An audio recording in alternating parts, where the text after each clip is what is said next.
Is the Quest 3S the ultimate value for VR? If you've been waiting to dive into the world of virtual reality, this just might be the headset that delivers a powerful experience without the hefty price tag of the Quest 3, but with some corners cut to keep costs down. Is it still worth buying? In this video, we're breaking down our experience, how it compares to the Quest 2 and Quest 3, and whether it truly fills the gap in Meta's lineup. Let's find out if this is a VR headset for you. The Quest 3S comes with two storage options, a 128GB model for $299, a 256GB model for $399. So included in those prices, you get Batman Arkham Shadow, which is a $50 value. Some are saying it's going to be Game of the Year. It's a really great game. You get a 3-month trial of MetaQuest Plus, which is a subscription service that gives users access to a rotating library of games and 2 creative VR titles per month. That compares against the Quest 3 that comes in at $499 for the 512GB model. All right, so let's talk about specs. Now you're gonna get the same Snapdragon XR2 Gen 2 chip that you get with the Quest 3. So you're getting the same performance as the Quest 3 and 2 times more GPU performance than the Quest 2. So it's gonna be able to run all the same games and apps as the Quest 3. The graphics are gonna look the same, albeit at a lower resolution. And just like the Quest 3, you also get 8GB of RAM. One of the most noticeable downgrade from the Quest 3 is the Quest 3S just uses a single display as also used in the Quest 2, which offers a resolution of 1832 by 1920 per eye versus the Quest 3's dual display, which offers a resolution of 2064 by 2208 per eye. The Quest 3S also uses the same Fresnel lenses as the Quest 2, where the Quest 3 uses the pancake lenses, which contribute to the bulkier design that you see here with the Quest 3S. And the visuals or overall image quality that you see through Fresnel lenses isn't as sharp as what you would get out of the pancake lenses of the Quest 3. Fresnel lenses suffer from visual artifacts like glare and blurry edges, whereas pancake lenses effectively minimize these artifacts, offering a clearer and more immersive experience. Now you have a 3-position IPD adjustment versus the IPD wheel that the Quest 3 offers, which offers a more precise adjustment. The Quest 3S also has a smaller IPD range, being just 58 to 68 millimeters, while the Quest 3 has an IPD range of 53 to 75 millimeters. So if you don't fall within the 58 to 68 millimeters of the Quest 3S, you can get more dialed in with the Quest 3. The Quest 3's field of view is 96 degrees horizontal by 90 degrees vertical versus the Quest 3 110 degrees horizontal by 96 degrees vertical field of view. It supports refresh rates of 72, 90, and 120 Hz. And another thing to note is the Quest 3 does not have a hardware depth sensor like the Quest 3. It relies on software to do this. So when scanning the room to set up our mixed reality environment, it was almost as accurate as the Quest 3, but we did have to make some adjustments and rescan because it was missing some of the areas of our real-world environment. Okay, so let's talk about design. You get the same white plastic exterior like the Quest 3. It kind of looks like the Quest 2, but a little bit slimmer. But again, you got those Fresnel lenses, so it's thicker than the Quest 3. So it kind of looks like maybe the Quest 2 and the Quest 3 had a baby. And so it's like the shape of the Quest 2, but it has like a camera array like a Quest 3. So let's talk about those cameras, shall we? So at the top here, you have 2 4-megapixel cameras, and that's going to be for the mixed reality.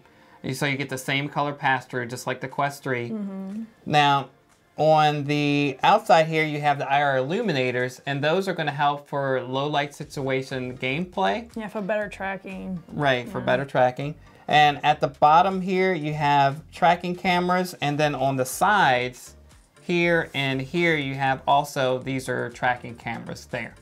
All right, now buttons and ports are a little bit different. So you still have your power button on the left side here. On the bottom, you still have a volume rocker. But what's different is from the Quest 3 is you have this action button, which allows you to easily just press that button and you can swap between the color pass-through or be fully immersed, which I do actually like because when you tap on the side with the Quest 3, I just feel like I'm whacking it. Like hurting it or something, I don't know. And sometimes it doesn't always tap right. So it's nice actually to have that button.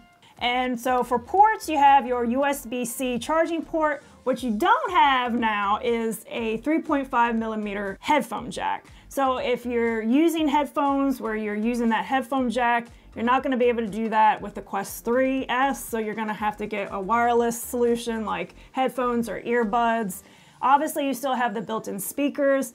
The built-in speakers, We did notice, so the quality is still the same, but I noticed that it's not as loud. Right. So I play Supernatural on a regular basis. I usually go all the way up except for 2 notches, and I felt like when I was doing Supernatural on the 3S, I had to go all the way up. Right. So the sound is a little bit lower.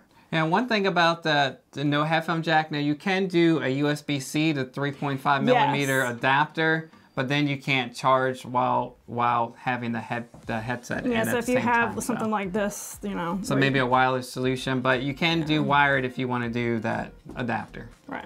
Now it uses the same Y-shaped fabric head strap, and it's not comfortable for us, so we immediately swapped it out for a third-party Halo head strap like you see here. We have the Bobo S3 Pro. Now, a quick note on compatibility of accessories between devices. You can't use any facial interfaces from the Quest 2 or the Quest 3 on the Quest 3S, but you can use head straps from the Quest 3 on the Quest 3S. Now for controllers, you get the same Touch Plus controls as the Quest 3, which are really great. They're lightweight, they don't have that bulky tracking ring like the Quest 2 controllers do, and they have enhanced haptics, which we've been enjoying very much. Now the Quest 3S also has support for hand tracking, so you can do things like navigating through menus, typing, and some gaming. You can use the point and pinch to make selections and open apps. You can pinch and drag screens, and you can use the touch typing. So the hand tracking is not bad, but it's not the best. So with eye tracking, that would make it better. Now the Quest Pro had eye tracking, and obviously Apple Vision Pro. So, but at this price point, you're not going to get eye tracking. But just want to let you know, hand tracking is supported on the Quest 3S. Yes. Now our experience with the Quest 3S was pretty good. It does take a little bit of time and finagling to find the sweet spot on the Quest 3S, but once you have it, you're good. Text can be glary, and objects around the edges of the lenses can appear to be blurry, especially when there's a bright object against a dark background. However, once you are immersed in your game or experience, those issues kind of fade away as you're not really focused on that. And it has lower resolution, and that doesn't feel like a big deal. And performance-wise, the Quest 3 is powered by the same Snapdragon XR2 Gen 2 chip as the Quest 3, so games load quickly and everything feels just as responsive as the Quest 3. We tested several titles like Batman Arkham Shadows, Beat Saber, First Encounters, Red Matter 2, and Walkabout Mini Golf. The Quest 3S handles them all without a hitch. Graphics and performance were on par with the Quest 3, with smooth and consistent frame rates throughout. Now Batman Arkham Shadows was amazing and it looked great. It's just like the console games, but even better because you're playing in VR. It really makes you feel like you're Batman. And it reminds me of how out of shape I am. We were grappling around and hanging from statues and performing silent takedowns like we were pros. And thanks to those IR illuminators, I was able to play in the dark. I did get the pop-up saying you should have more light, but I didn't really experience any issues with tracking and was able to play just fine. Red Matter 2 with the graphics update to take advantage of the Snapdragon XR2 Gen 2 chip is one of the best looking games on the Quest 3, and it also looks amazing and performs just as well on the Quest 3S. Now if you're used to playing on the Quest 2, playing games that haven't been optimized for the new XR2 Gen 2 chip will graphically look similar to how they did on the Quest 2 since the Quest 3S uses the same display. Having full color pass-through on the Quest 3S though is great and offers unique experiences that you couldn't do on the Quest 2. Since the Quest 3S uses the same 4 megapixel cameras as the Quest 3, we didn't notice any difference in quality. The quality isn't as good as what you're going to get on the Apple Vision Pro, have you, but it still leaps and bounds over the Quest 2's grayscale pass-through. Now the room mapping feature is a major improvement over the Quest 2 as well. Instead of just drawing a boundary, the Quest 3S can map your room's walls, floors, furniture, windows, and doors. All that. This makes it a more immersive mixed reality experience where the virtual objects can interact with your real world environment. But where things fell apart for me was during my Supernatural boxing workout. I use the Quest 3 for Supernatural several times a week and the experience is fantastic. However, on the Quest 3S, when I tried to keep proper form by keeping my chin down, the targets became blurry due to the smaller sweet spot of the Fresnel lenses. I found myself constantly having to adjust the headset or compromise my form, which made the experience less enjoyable for me.